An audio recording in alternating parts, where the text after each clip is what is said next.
Hello there, guys. It's your cultural Catholic Joshua Zeller coming to you again. Sorry about this video being a little late. I got caught up with some other things that I was doing. Kind of thinking about how much of a bummer most of these stories are this week. So let's get right to it. The Associated Press on the 23rd published a story about how the veterans of the Iraq War are viewing how the Republicans and Hillary Clinton are talking about how they kind of want to backpedal on going to war in Iraq. Now, it's good that the Republicans are saying 12 years later that it was a bad idea, with the information that we have now, to have gone to war. And same with Hillary Clinton. However, there are three groups of veterans. The veterans split themselves into three different groups on how they feel about it. There are those that say we should never have gone to war in the first place. There are those that are feeling betrayed by those who sent them to war. And then there are those that feel angry about how Iraq has ended up since we have left.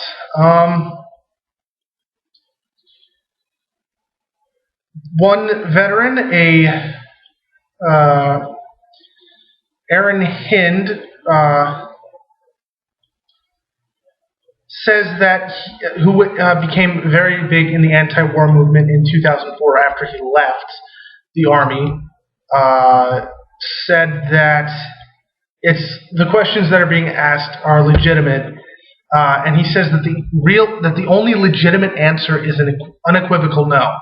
Now, as I said last week, I was against the Iraq War originally because my dad said it was a bad idea, and after seeing and after growing up, living through the debates and turmoil of this war, and learning a little bit more about Islam and Iraq, I would agree that the only legitimate answer is an unequivocal no, that we should not have gone to war.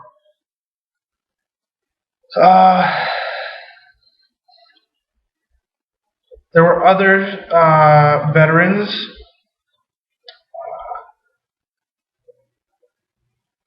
Let's see. There were other veterans that were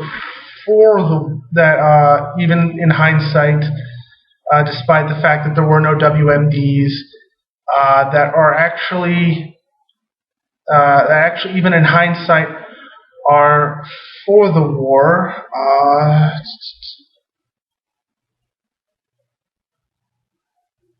Here it is. There was a Minnesota guardsman who said that even if they didn't find anything, no WMDs, no terror links, that because of the horrible things that Saddam had done to his people, that they should have gone in, that it was a noble thing that they did. And this man lost both of his legs.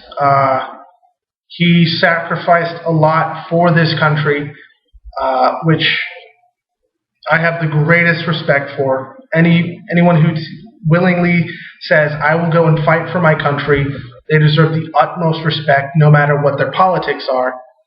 And so, even though I disagree with him, I understand his sentiment, because he was there. He got to know the people who lived there, and he kind of feels a connection with them, and because of this war, and ultimately his opinion, however much I disagree with it, is still valid.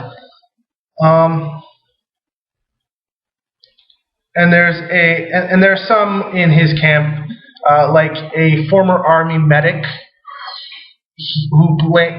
named Kevin McCulley, who agree with the sentiment that's been floating around on the right, that because we left Iraq, it is under Obama, it is Obama's fault that this all happened, completely ignoring the fact that we opened the biggest can of worms by deposing the only person keeping a lid on all of the sectarian violence. And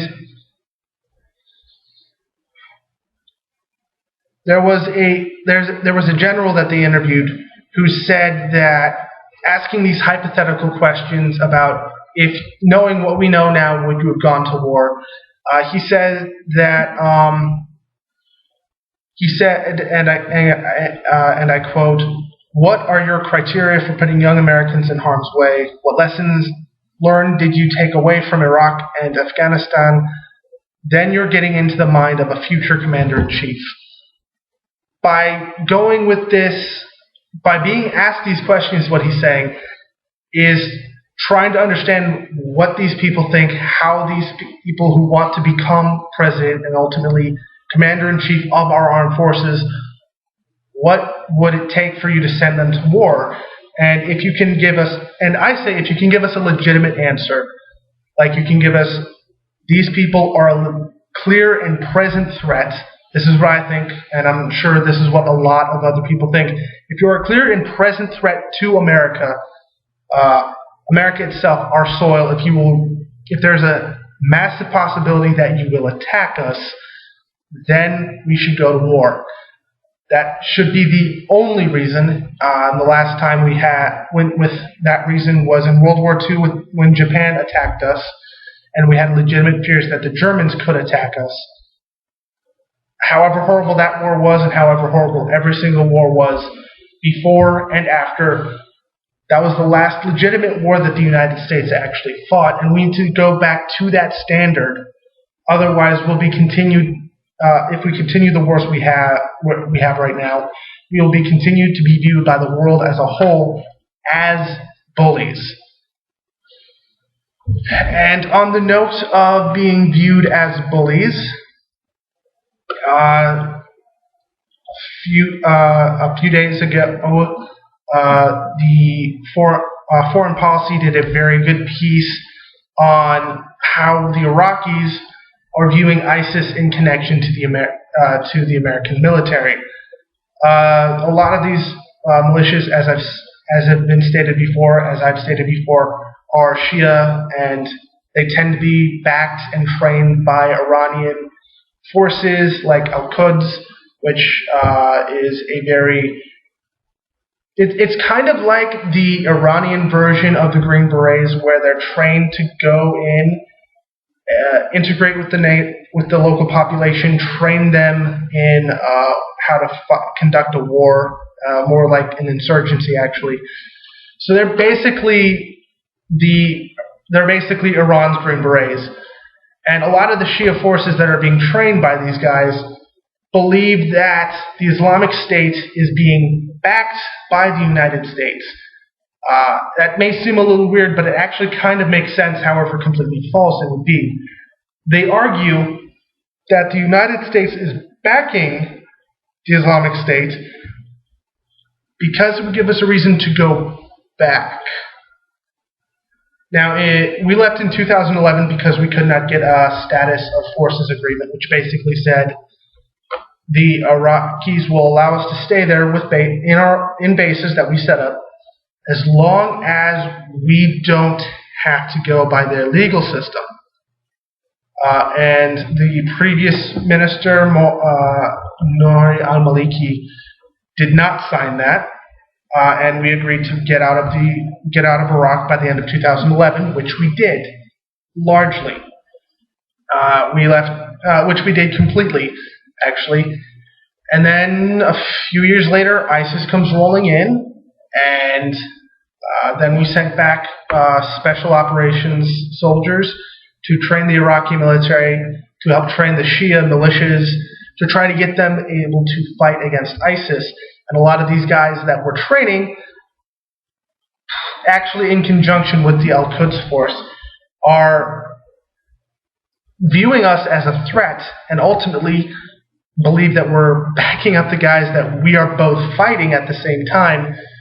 Now, however crazy that theory is, I can understand where it's coming from, because these people kind of view us as the reason for all of their problems, which largely we are. And so if we hadn't gone to Iraq in the first place, we wouldn't be in this big mess at all. And ultimately, we kind of have to blame Bush for what occurred. And if Jeb Bush gets the nomination, he has a lot of people who were on his brother's foreign policy team who helped get us into that war. And he's actually naming his brother as his top Middle Eastern policy advisor, which is a horrible idea, because ultimately it could lead us to the same policies that got us into all of these wars in the Middle East, and ultimately could get us into even more wars, or get us back into wars that we have no business being in, even though technically we started them. And one of the wars we're in right now is the Yemeni civil war, which is being fought between Al-Qaeda in the Arabian Peninsula and their allies, and the Houthi rebels and their allies. Now, the Houthi rebels are being backed by Iran. There are some people who are accusing them of being for taking orders from Iran. I don't know if that's true. Probably. I mean, they are being backed. I don't think they're taking orders from Iran, but they agree with them because the Sunni-Shia divide. And then the Al-Qaeda in the Arabian Peninsula is being backed by the Saudis. And they're actually being supported by the Saudis through a coalition led by the Saudis conducting airstrikes on Houthi-held positions. And recently, as the Associated Press reported, the peace talks that the Houthi agreed to with many of the other players basically called the peace talks off because the Saudis are just continuing to pound them and largely hitting civilian targets. Now, the Houthi are a Shia rebel force that are fighting to basically have a Shia-run, Houthi-run Yemeni government. And Al-Qaeda in the Arabian Peninsula and their allies are fighting for a Sunni-run country. So basically it's two religious fundamentalist groups butting heads.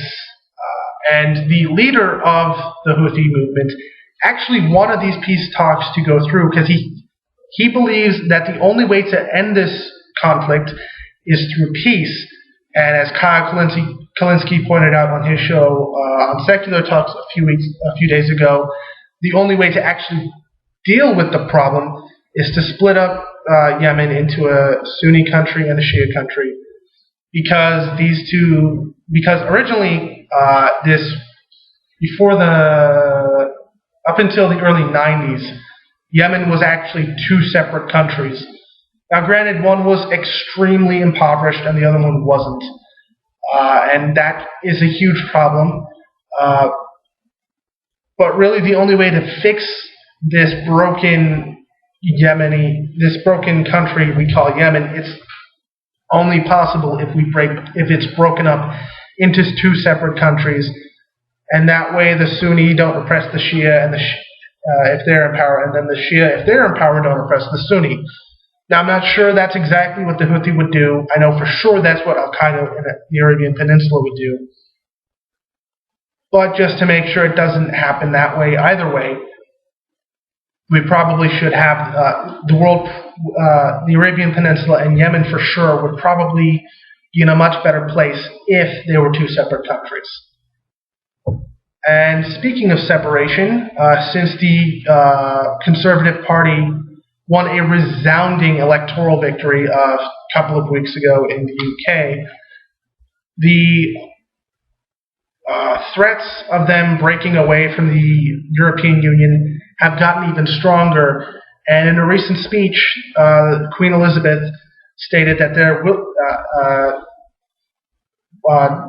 basically announced a referendum to split the United Kingdom from the European Union, and David Cameron, the Prime Minister, for a second term, or however they do it over there, basically stated that the referendum will happen in 2017. Now, the only way for the referendum... Now, the referendum is asking, the wording hasn't been officially put out yet, but it's basically going to say, should the United Kingdom maintain its connection with the European Union, or something along those lines. The language of the question for the referendum will be solidified over the next 2 years. And it's basically giving rise to a yes campaign and a no campaign. The yes campaign will basically say, yes, we should still be in the European Union, while the no campaign will say, no, we do not want to be part of the European Union anymore. And with the Conservative government in charge, it may look like they will go with the no. However, there are a lot of other factors that led to the massive Conservative victory. It could end up being that they end up staying in the European Union, but I wouldn't be surprised if they broke away. And part of them maintaining the connection to the European Union would be changes in how the European Union works.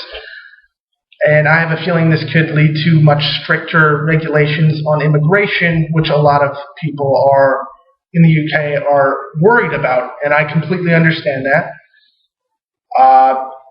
Even because we've, in the United States, faced the exact same issues with immigration, because the arguments are, there's too many people coming in, there's not enough jobs, the immigrants are taking up all our jobs. In the United States, that's been proven to be false. And in the United Kingdom, I believe that narrative has also been proven to be false. If the UK stays in the European Union, it might lead to some changes. Whether they're good or bad, we can only see in the future. But it is an important thing that they stay in, because that'll help maintain the economic power that the European Union has. Because even though the United Kingdom doesn't have the best economy, it is one of the better economies in the European Union. And if it breaks away, that could harm it, because that'll be less balance against the ailing economies in Southern Europe, like your Italys, your Spains, your Portugals, your Greeces, and even though Ireland's economy is getting better, it is still one of the weaker economies in the European Union, and that group of nations needs as many countries as possible with good economies to be in there, so as to maintain some sort of economic balance, so that we don't end up in another Great Recession like we did in 2008. And no culture Catholic show would be complete without some mention of the Catholic Church. And this takes us to the African continent, and more specifically within that continent, Burundi. Now, Burundi is a small country that is largely divided on ethnic lines between Hutu and Tutsi, just like Rwanda. Back in the 1990s, they had a similar genocide, just like Rwanda did. We just hear more about Rwanda because of things like Hotel Rwanda and Paul Rusesabagina. But both countries had equally tense ethnic relations. Both had equally horrid genocides. And their current president, who was originally elected by the parliament and then got a second term through popular vote by the people, is going to go through a third term. He's arguing, however, that his third term is okay because his first term wasn't directly elected by the people, and he's using their constitution to argue it. However, his opponents are arguing that the Constitution of Burundi also states that anyone who's elected in any way, by the people, either directly through a presidential election or indirectly through a parliamentary election, both terms still count as his 2 terms, and he needs to step down. And that has led to major violence. It's also led to an accused coup by military officials within Burundi, and they've been arrested by government officials. The coup probably actually was being planned because the military is a lot more fractured in Burundi. It's actually a bunch of militias and ethnic groups cobbled together to try to make some form of military. It's not as uniform or well-defined as Western Europe, as most other militaries like European or militaries or the United States military. And in that vein, as the election is getting closer and closer, the Catholic Church actually is dropping its backing for the election. Now, I said in my last episode that the most religious countries in the world are the United States and Ireland, and what I meant to say was they're the most religious Western countries, and that they're fully developed, and they in the past fell on the western end of the East-West divide that has held over from the Cold War. But in countries like Burundi or Rwanda that aren't as developed as most European nations are, they are very much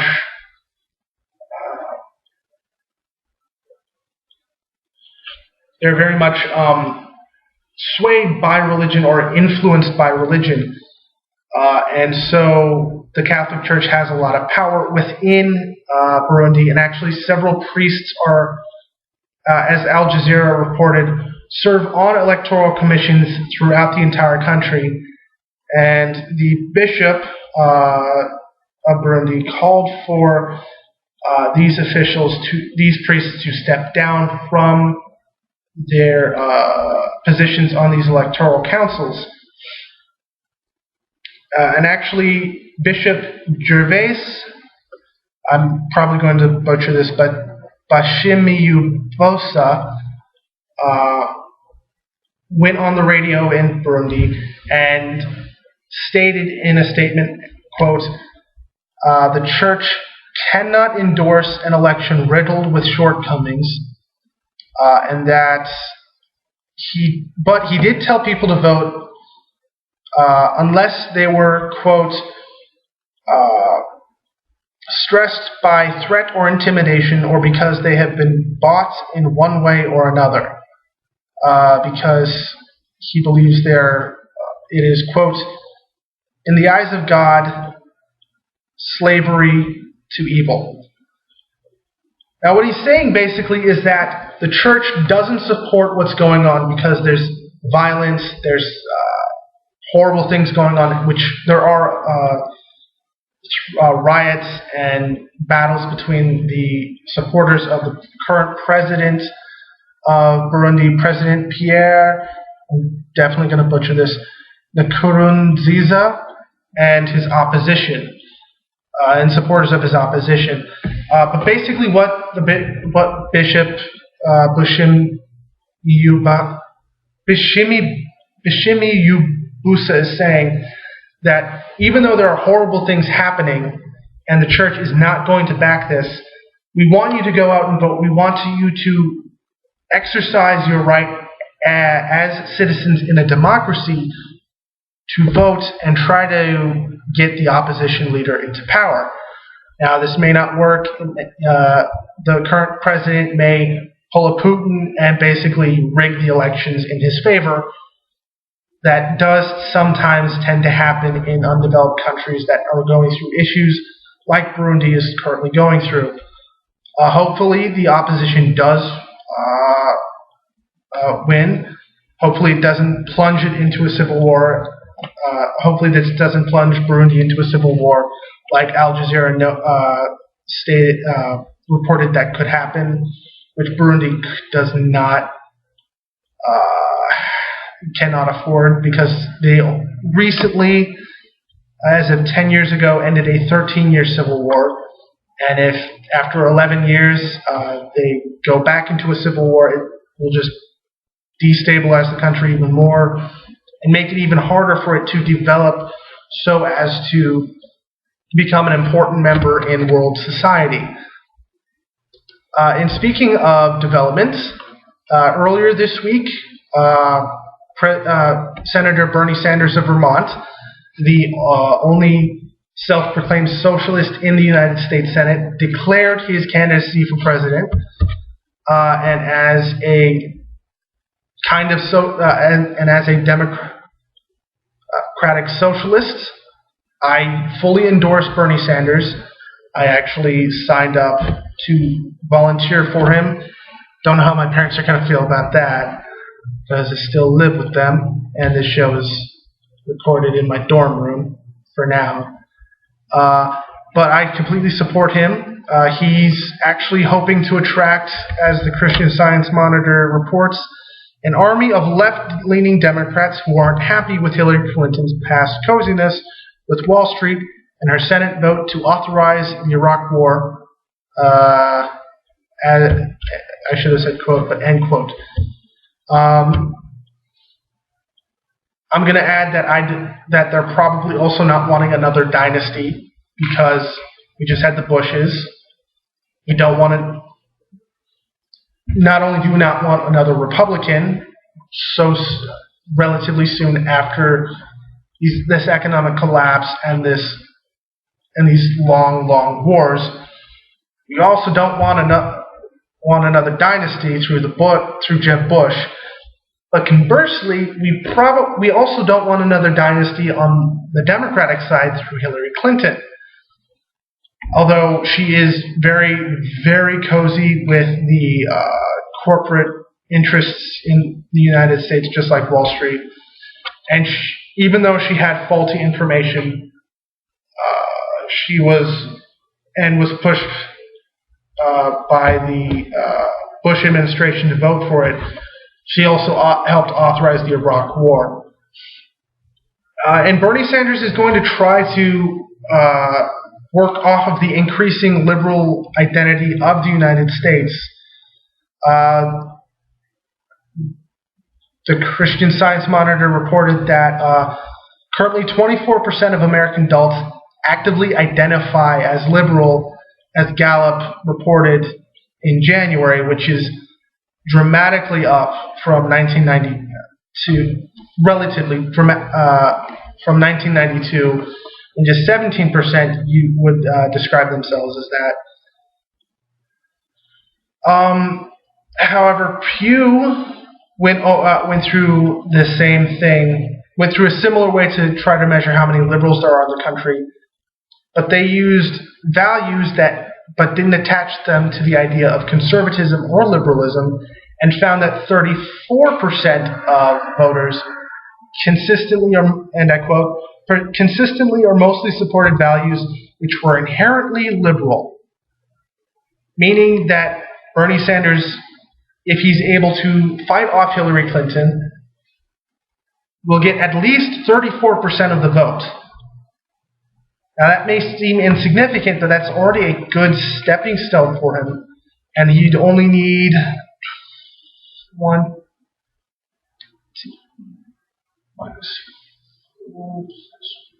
he'd only need 17% of the vote to win, which would be very good, and actually working in his favor. Voters who had the same support for conservative values only equated out to 27% of voters. But he still has a very tough road ahead of him, because Hillary Clinton is just so much more recognized than he is. She has that name recognition. She has experiences as a senator, first lady, secretary of state. She just has all this experience compared to Bernie Sanders, who is I view him as a very great politician. In the description, I'm going to post a link to his presidential website. Check it out. Sign up. Sign the petition he has on income. Sign the petition he has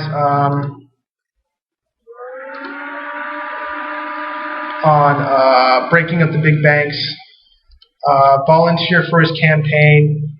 Read where he stands on things. You'll find that he is in line almost step for step with what most Americans actually want. And he's also being funded exclusively by the people. He's not taking... He stated that he's not taking any money from corporate interests, any money from anyone who wants him to do anything that is against what he believes in, which is a principled stance that you don't see a lot of politicians taking.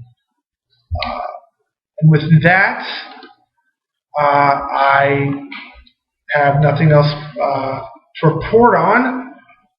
But when the opportunity comes, support Bernie Sanders, work with his campaign, do whatever you can to help him win the primary and get the nomination for president, because he is the guy we need desperately. He has the right ideas. He has the right plan to go about those ideas to make them happen, to make them desirable for the American people. And he should have every Democrat's support.